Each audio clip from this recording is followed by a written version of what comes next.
Bonjour.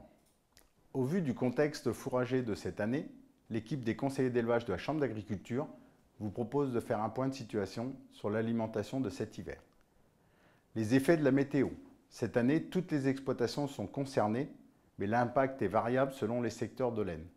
Par exemple, dans le Tardenois, il n'y a plus que 40 mm d'eau du 10 juin à aujourd'hui, alors que d'autres secteurs ont reçu plus de 200 mm. Cette année, les récoltes d'herbes du printemps ont été correctes en quantité, mais la qualité reste très variable selon la date de fauche. Les ensilages ou enrubanages faits sur mai ont été bons.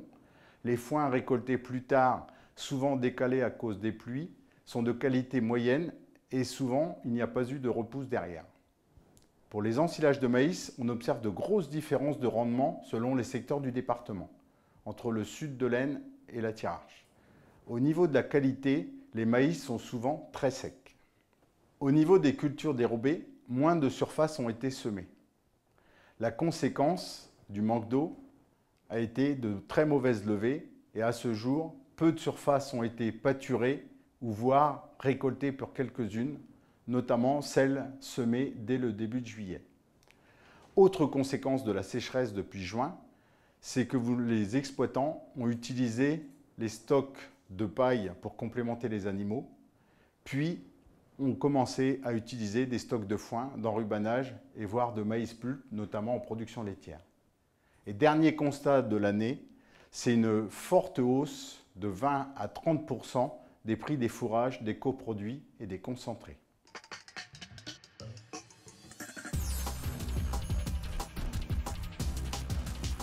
Maintenant, il est grand temps de faire votre bilan fourrager.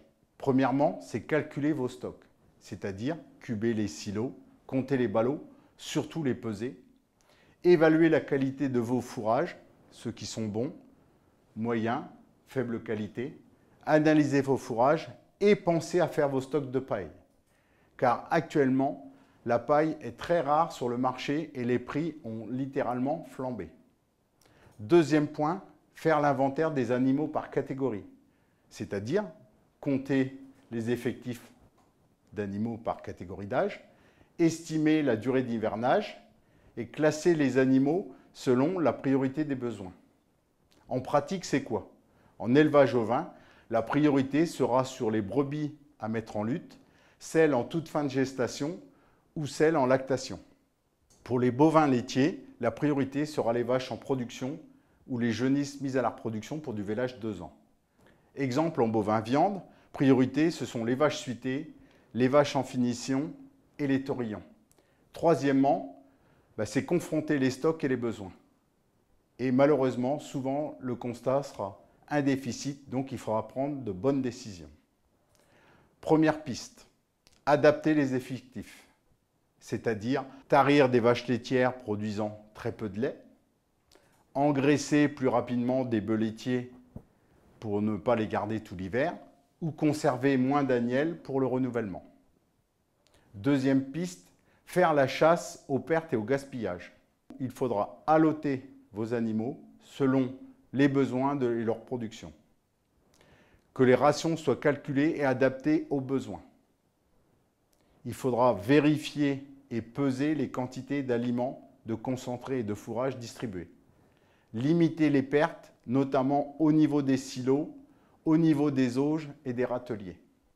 Pour les brebis, il est intéressant d'échographier pour connaître le nombre d'agneaux prévus par brebis et adapter la complémentation suivant ce nombre attendu. Troisième piste, acheter des aliments coproduits au fourrage. Déjà, le point de départ sera de bien identifier les besoins globaux. Est-ce que c'est des fourrages que je recherche, des coproduits ou des concentrés? Autre étape, choisir les produits selon le rapport entre les valeurs alimentaires et le prix. Et surtout, comparer les différentes propositions entre les fournisseurs. Quatrième piste, attention cette année à la paille. Il ne faudra pas gaspiller et mettre trop de quantité. Pour les éleveurs laitiers, voir la possibilité de mettre de la sure ou des copeaux dans les logettes. Et autre point, si malheureusement les pâtures restent encore longtemps sèches, il faut mieux complémenter une partie d'animaux en pâture pour faire des économies de paille en paillage.